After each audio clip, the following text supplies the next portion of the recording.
And I want you to get your popcorn. I want you to get your soda, your snacks. Look, I've got mine right here. And I want you to, chill, relax, have a great one. Just, this is just going to be a story time. I have to tell you guys what's been going on with me.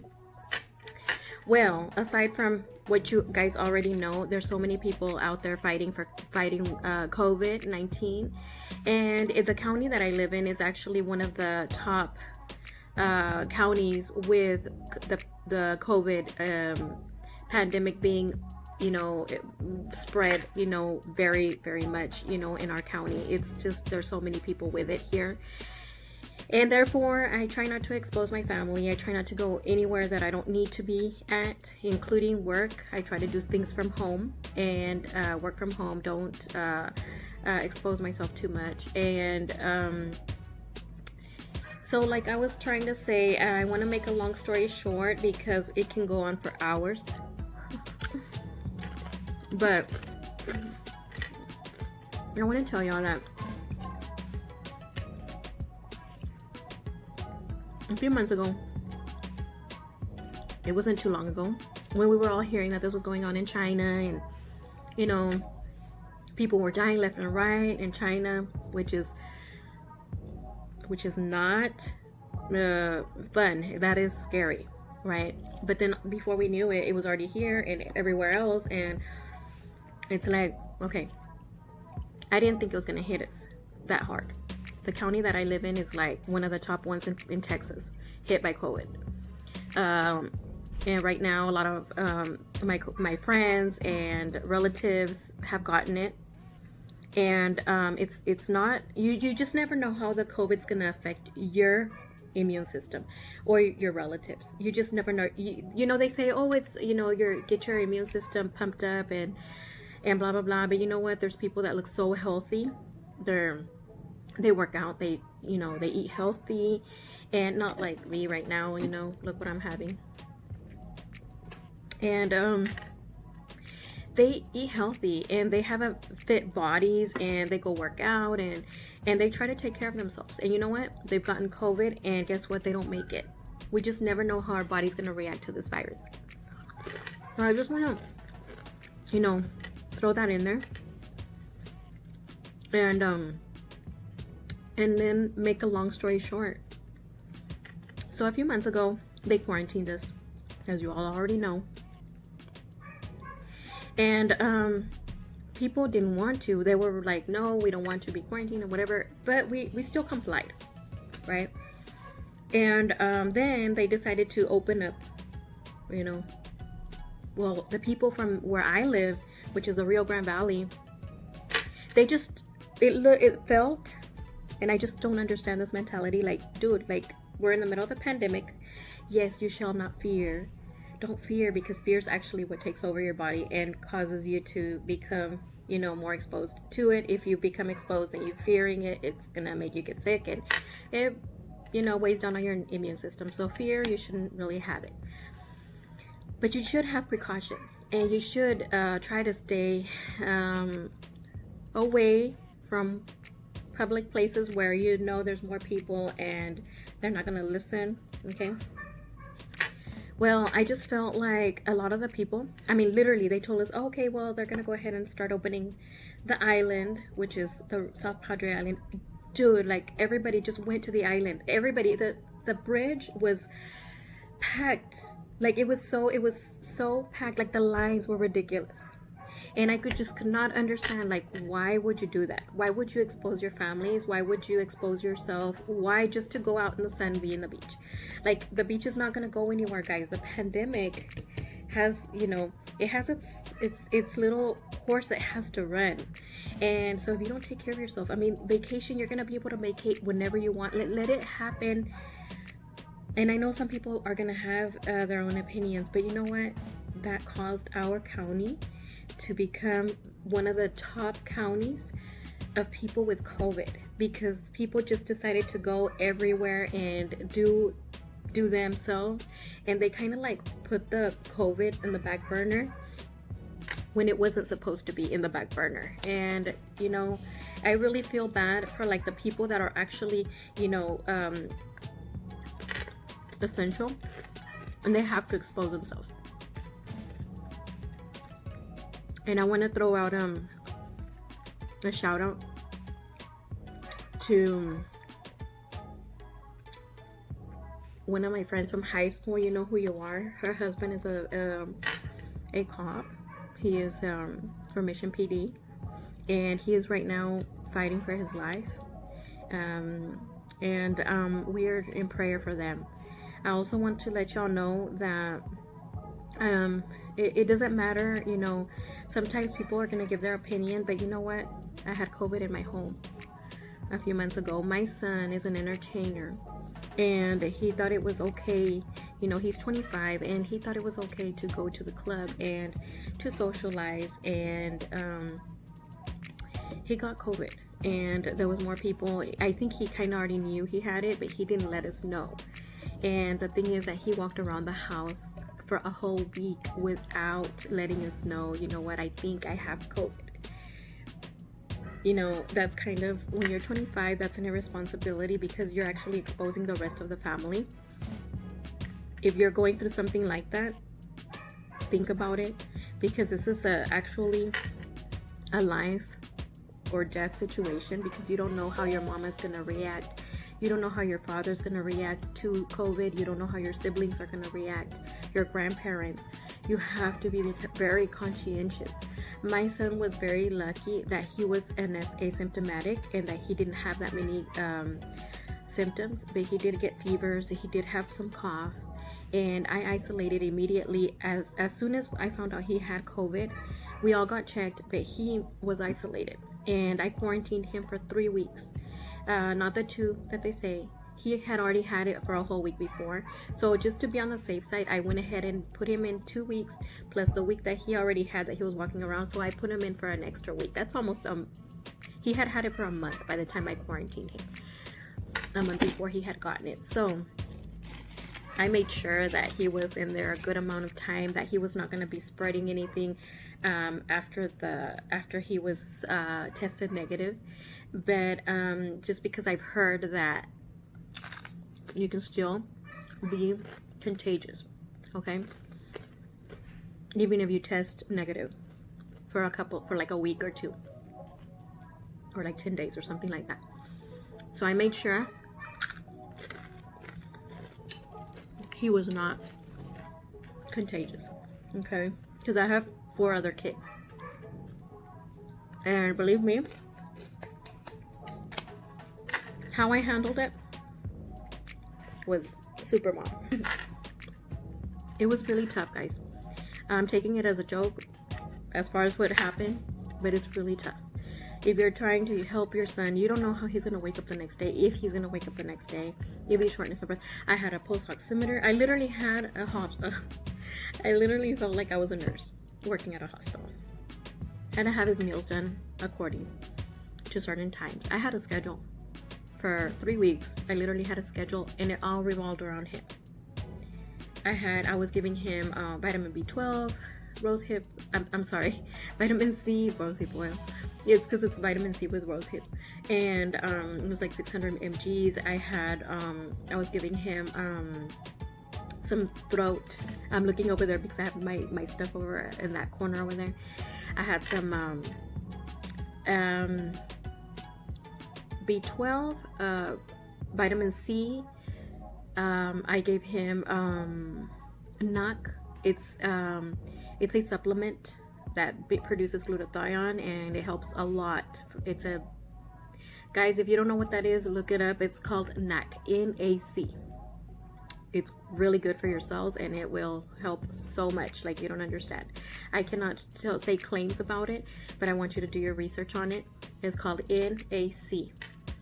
And then I also gave him this herbal tincture that a friend of mine that is he does herbal tinctures. He has a lot. He has his specialty, and he made a tincture for me. It had like 15 or 16 different herbs that are really good for your lungs, your immune system, and all of that. I was giving him an immune tea, a tea for the lungs. I had it all down, guys, and I was very punctual. And although he didn't have a lot of symptoms, I still made sure he was taking everything on time. And it was a lot of work. He had cough some days, and some days he was shortness of breath. And I would check his oxygen, and I would do those what are they called? The nebulizer treatments. I was just, you know, everything I could think of was on the books, like for him to get ready and, you know, out of there. And I wouldn't sleep at night because I was just thinking, like, you know, how does he feel if he's, you know. And then he at one point wanted to get out. This was almost on the second week, and he goes, "Mom, I don't feel sick, like I'm fine," and this and that. And I was like, "No, you have to stay in there, and you have to stay in there because I need for you to be okay." And he what made him reflect was that one of somebody that he knew, he saw on Facebook that this person had passed away, and it was somebody his age, and it was somebody with his body frame, and it was somebody that he knew and that hit him. So he was like, "Okay, no, I don't want this." And he stayed, and I said, "Son, I'm gonna leave you in here for another week just to be on the safe side." And so that was the 3 weeks, and he accepted. And I continued my work with him and trying and giving everything to him. I made sure I sanitized, cleaned everything. I would tell him open the window every so often. Everything that he used was just you know, paper plates. The cup that he used, like for the teas, that was the only cup he used. But I would spray it with lots of Clorox and hot water and Clorox. It was sprayed before I even touched it with gloves. And like, I know it sounds exaggerating, but I had to do it because I had more kids in the house, my husband, and we didn't need that, you know, we didn't need to get all sick. So I would spray them everything. And I had a trash bag in his room. I told him, "Here, you're gonna put this in there, and you're gonna put all your paper plates, anything that's trash, you have to put it in here, and you're gonna give it to me at the end of the week." So at the end of the week, he would give me, I would spray it first. He would just put it outside the door. I would spray it, and then I would tie a knot and go throw it out in the trash.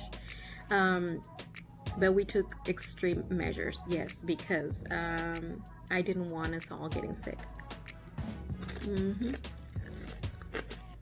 So I do want to say, you're probably going to ask me, did you get upset? When he first told me that he came out positive, he was like, if nothing. And that made me upset. It made me upset because I have more kids. And he had been walking around for a week almost with a positive COVID test. But we hadn't gotten the results yet because he decided to get the test done almost a week later. Why, I don't know. But that's when I got upset because I was exposed. Although thank goodness I did not get it. I was actually exposed because I was sitting with him in the car a week before and he was coughing and I didn't get it. But like I say, it's tough, you know, when you have it at home because you have to protect everybody else and that person. And it was a tough job, but I will do anything for my kids. But I do expect them to understand that sometimes it's not just about us. There's more people in the home.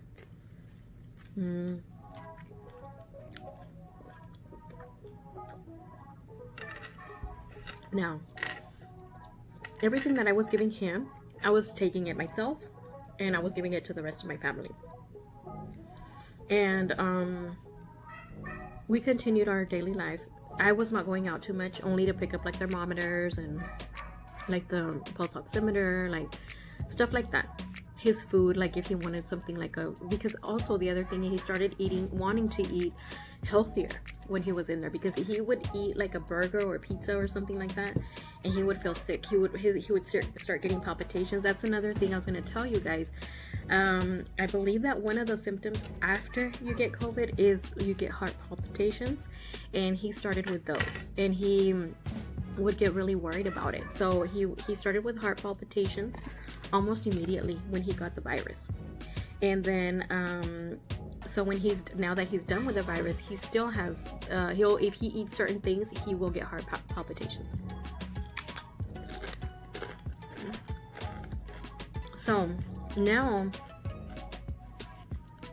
he's starting to eat healthier, not because the doctor told him, not because I told him, but because his own body is actually rejecting like the pizzas, the burgers.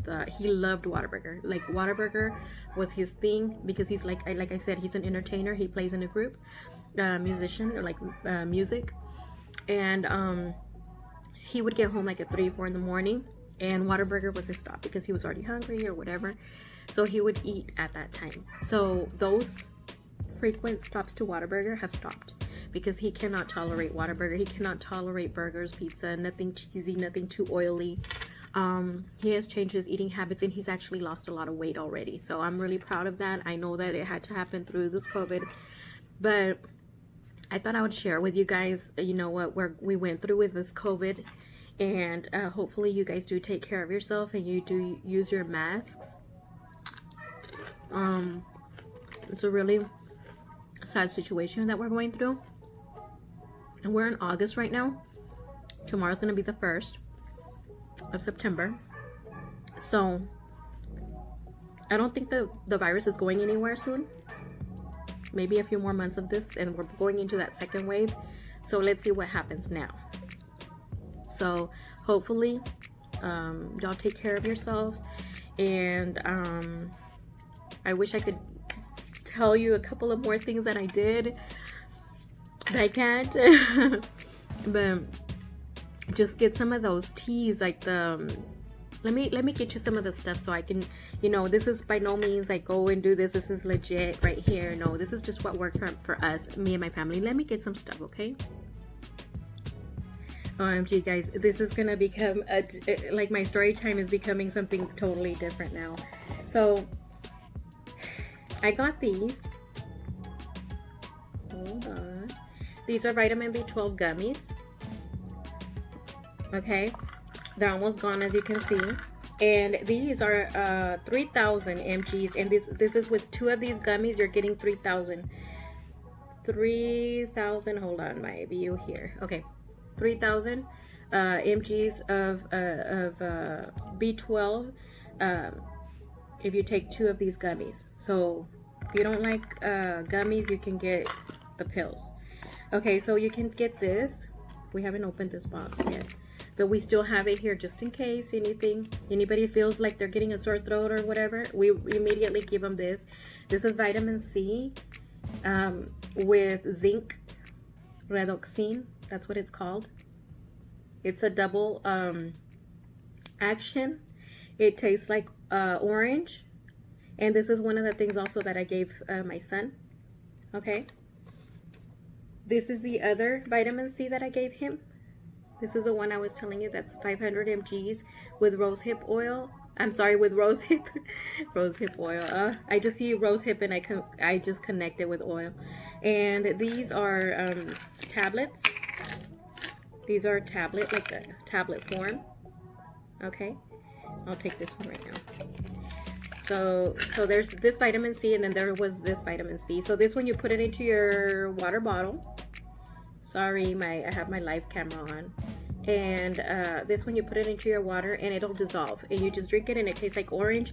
This one, of course, it's really acidic, so you might want to just swallow that. Okay, this is the supplement I was telling you about. This is called NAC, and this one is really good. You guys need to Google this and get the information you can on this. It's very good. I would tell you, but I don't want to get all into the details about it. And this one just makes a very super antioxidant, which is called glutathione, and you can do your information on that. Okay, you just get that information for yourself, but just don't forget, this is a very important supplement when you have COVID. That's all I can say. Okay, when people, and then this is a tincture. I still have some here, but we finished already one of these. And this is this is half gone, and then I have another one, and this one was actually prepared by a friend that's into herbs, and actually this is programmed with frequency. I can't explain the details on that, but if you have any questions, um, he's got some machine that actually programs them with frequency, so that's how that works. Okay, and so you cannot have this near the TV and the sun, or you know, certain things, because the frequencies will go. So that's why this is very healing. We take what I would do is I would get the as you can see, this is very strong stuff, but this will help your lungs. I'm not sure if I can give you all his information, but that helps your lungs. If you have a lot of phlegm and stuff, that will take care of that in like within a few days. That one's really good for that, and it helps your lungs, it strengthens them, and just heals you in so many ways. That really works. And then of course, your aspirin. Look, I got that cheap brand at Equate. I don't find a difference between the cheaper brand and the Bayer. I've had both. It's just the same. To me, it's the same thing. And likewise with these, they have the other brand. This is an antacid pain relief. Equate is the brand, and this one is an effervescent, kind of like this. These are both effervescent, so they go into your water and they're gonna dissolve. So you make sure that they're completely dissolved, because before you even like drink it, make sure it's dissolved completely. And this one's got aspirin in it. It's got 325 mgs, I believe. Yeah, 325 mgs of aspirin, or so pain reliever. It's got citric acid, 1000 mgs, and the sodium bicarbonate, which is the antacid. And this one is gonna come, you probably already know what these look like, but it's gonna be the little package like this, and it's got 2 tablets in there. You drop them into your water, make sure they're completely dissolved, and you can take that. And if you have ulcers and stuff like that, this does have warning, like if you have ulcers, not to take it, okay, because of the acids that are in there. Okay, so when you have COVID, you get cough. So you might want to get something for the throat. This is really good. Okay, I would give my son this, and this is from Traditional Medicines. They sell these at HEB. I'm not even sure how much they are, but they're not expensive. They're like $2-3 bucks. And then the other really good one is ginger. Okay, the ginger one's super good. These, my cousin's the one that told me, hey, get these, they're really good, and blah blah blah. So there I go, and they're really good. I still use them. I'm almost done with them. They're like almost gone. Okay, I think this one's, yeah, like we didn't even use this really. This is one that is called broncolin. It's from Mexico. It's like they make it in Mexico. And this is a syrup. I don't know if you've ever seen this one before, but they sell it in the section where the stuff from Mexico is. And it's got bee propolis. So if you're allergic to bees, I don't think you should take this, but it has different extracts. Like, for example, let me see if I can see what's in here, because I've never actually paid attention to the it's got propolis extract, it's got elderberry, it's got paper flower, mullein, eucalyptus, mentha, paprika oil, and flower pollen. I don't know.